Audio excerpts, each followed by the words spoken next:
আমি আমার বাড়ি থেকে প্রায় 200 কিলোমিটার দূরে পাহাড়ে চলে এসেছি। উদ্দেশ্য খুঁজে বের করা বাংলাদেশের সবচেয়ে বুদ্ধিমান পাখিটাকে, যেটা নকল করতে পারে যে কোনো শব্দ। হাই, আমার নাম অর্ণব। এটা আমার 100 দিনের ওয়াইল্ড লাইফ ফিল্ম মেকিং শেখার চ্যালেঞ্জের 10 নম্বর দিন। আমরা শ্রীমঙ্গলের লাওয়াছড়া এবং আশেপাশের অঞ্চলগুলো ঘুরে ঘুরে সেই বিখ্যাত পাহাড়ি ময়না পাখিটাকে খুঁজছিলাম। ময়না পাখির নাম শুনেনি বাংলাদেশে এমন মানুষ খুবই কম আছে, কিন্তু এই পাখিটাকে জঙ্গলে সামনাসামনি দেখার অভিজ্ঞতাটা হয়তো কিছু মানুষেরই আছে। এই অসাধারণ পাখিটার কথা বলার ক্ষমতার জন্যই অনেকে এদেরকে ধরে নিয়ে যায়।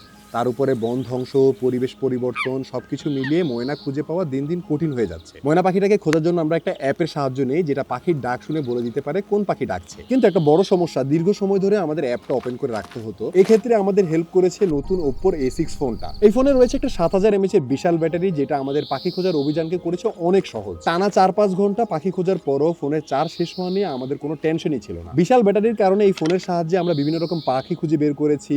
আমরা বিভিন্ন রকম প্ল্যান্টস অথবা ইনসেক্ট যেমন বাটারফ্লাই আমরা আইডেন্টিফাই করার জন্য ছবি তুলেছিলাম, এবং রাতে বিভিন্ন রকম প্রাণীকে আইডেন্টিফাই করার জন্য এই ফোনটাকে আমরা ব্যবহার করেছিলাম। ফোনটা IP69 ওয়াটার এবং ডাস্ট রেজিস্ট্যান্স হওয়ার কারণে পানিতে ভেজা অথবা ধুলাবালিতে ফোনের কোনো ক্ষতি হওয়ার কোনো সম্ভাবনা নেই। যারা আমাদের মতো অ্যাডভেঞ্চার পছন্দ করে এবং ফোনের চার্জ শেষ হওয়া নিয়ে কোনো রকম চিন্তা করতে চায় না, তাদের জন্য এই ফোনটা একদমই পারফেক্ট। অ্যাপটাতে বিভিন্ন রকম পাখির ডাক আইডেন্টিফাই করে দেওয়া হচ্ছিল, বাট আমরা যে পাখিটাকে খুঁজছিলাম, মানে আমাদের সেই পাহাড়ি ময়নাটাকে, সেই পাখিটাকে আমরা খুঁজেই পাচ্ছি না। কিন্তু তার কিছু সময় পরে একটা তীক্ষ্ণ পাখির আওয়াজ আমরা শুনতে পাই।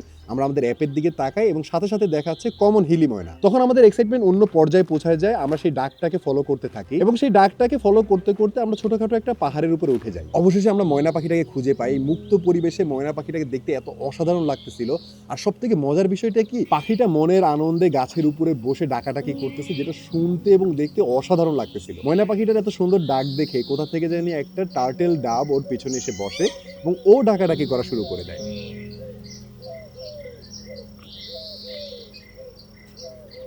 ময়না পাখি সাধারণত স্টার্লিং বা শালিক প্রজাতির পাখি। বুদ্ধিমত্তা এবং শব্দ অনুকরণ করার দিক দিয়ে এরা বাংলাদেশের অন্য সকল পাখিকে হার মানিয়ে দেয়। ময়না অমনিভোরাস, মানে এরা ফল পোকামাকড় সবকিছুই খেয়ে থাকে। আর এরা হলো ক্যাভিটি নেস্টার, মানে এরা গাছের গর্তে বাসা করে বাচ্চা দেয়। আর ময়না হলো হাইলি সোশ্যাল বার্ড, মানে ওরা সংঘবদ্ধভাবে থাকতে পছন্দ করে এবং ঘোরাঘুরি করতে পছন্দ করে। আমরা বসেছিলাম আর ময়না পাখিটা ডাকতেছিল, যেন মনে হচ্ছিল পাহাড়ের সৌন্দর্যটা দ্বিগুণ হয়ে গেছে। আর এই পাখির সৌন্দর্যটাকে প্রজন্মের পর প্রজন্মকে দেখাতে হলে এদের সংরক্ষণের দায়িত্ব নিতে হবে আমাদের সবার। তো এই ছিল আজকের ভিডিও। কেমন লেগেছে অবশ্যই কমেন্ট করে জানাবেন। আর আপনি কখনো ময়না পাখিকে মুক্ত অবস্থায় দেখেছেন কিনা সেটাও কমেন্ট করে জানাবেন।